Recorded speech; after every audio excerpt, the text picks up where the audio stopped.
Welcome to shops of blessing. దేవుని కృపలో భద్రపరచబడి నూతన దినములో ప్రవేశించాం. ఈనాటి దేవుని వాగ్దానం. నా యందు విశ్వాసముంచు ప్రతివాడు చీకటిలో నిలిచి ఉండకుండునట్లు నేను లోకమునకు వెలుగుగా వచ్చియున్నాను. I have come as light into the world, that whoever believes in me may not remain in darkness. యోహాను సువార్త 12వ అధ్యాయం 46వ వచనం. Praise God. ఈ నూతన దినములో దేవుడు మీ కొరకు సిద్ధపరిచిన ప్రతి దీవెన ఆకాశపు వాక్యళ్ళు విప్పి మీ మీద కృమ్మరించునుగాక. మరి యొక్క నూతన దినాన్ని ఆరంభిస్తున్న నేపథ్యంలో ప్రేమ కలిగిన వాగ్దానము ద్వారా దేవుడు మనల్ని దర్శిస్తూ ఉన్నాడు. ఆయన లోకమునకు వెలుగై ఉన్నాడు.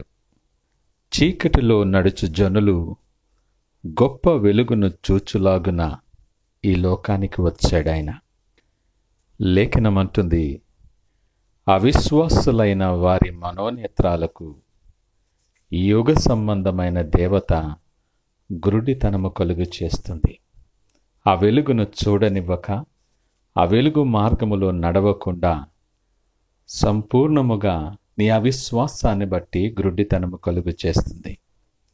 అంధకార సంబంధమైన ప్రతి బంధకమును విడిపించి చీకట్లు అలుముకున్న మన జీవితాలను వెలిగించటం ఆయనకు ఇష్టమై ఉన్నది.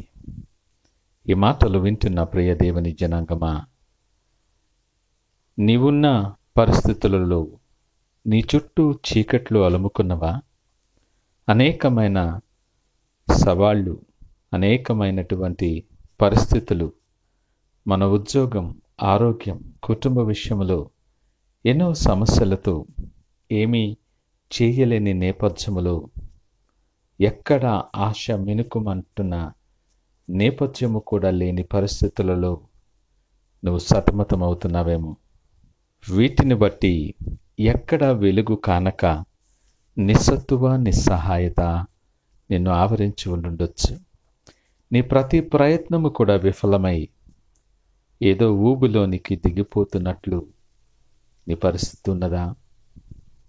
నీ ప్రతి ప్రయత్నము ఫలించక నువ్వు ఎంత ప్రయత్నం చేసి ఎంత ప్రయాసపడినా బయటికి రాలేకపోతున్నావా? కొలిక్కి రానిటువంటి ఆలోచనలు, సమస్యలు, నెరవేరినటువంటి ఆశలు, ఆశయాలు విరక్తి కలిగిస్తున్నాయా? దేవుడు నీతోనే మాట్లాడుతూ ఉన్నాడు. నీ చుట్టూ ఎంత దట్టమైన చీకటులు ఆవరించినా నువ్వు దారి తెలియక తడబడుతూ, నీ గమ్యాన్ని కోల్పోతున్న, భయపడుతూ నువ్వు నివసిస్తూ ఉన్నప్పటికీ దేవుడు నీ మీద దృష్టి ఉంచాడు. నిన్ను విడిచిపెట్టే దేవుడు కాదు. ఎంత చీకటైనా ఒక చిన్న క్రొవ్వొత్తి వెలిగిస్తే చీకటి పటాపంచలవుతుంది. నిన్ను భయపెట్టి కలవరపెట్టే చీకటిలో నువ్వు వెలిగించవలసిన క్రొవ్వొత్తి నీ విశ్వాసం.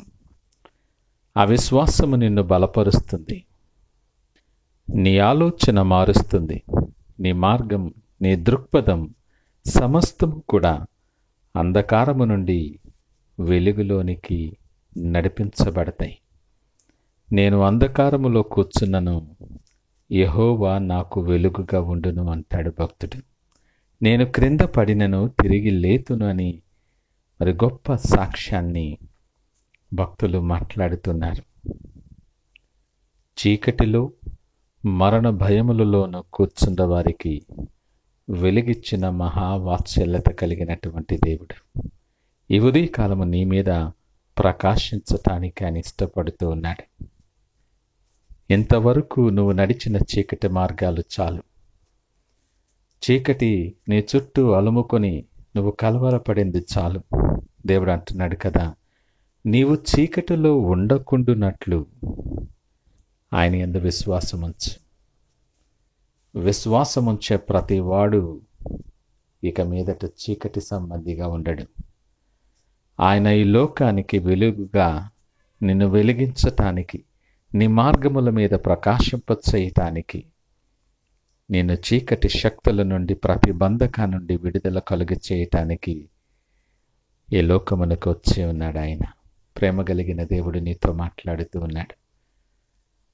సడలని విశ్వాసముతో, స్థిరమైన విశ్వాసముతో ఆయన వైపు చూడగలిగితే వారు ఆయన తట్టు చూడగా వారికి వెలుగు కలిగెను. ఈ దినం అదే వెలుగు నీ మీద ప్రసరింప చేయటానికి ఆయన సిద్ధముగా ఉన్నాడు. దేవుడిచ్చిన ఈ నూతన దినములో విశ్వాసముతో ఆయన వైపు చూస్తూ మన జీవితాల్లో, హృదయాలలో నిండినటువంటి ఆ చీకటి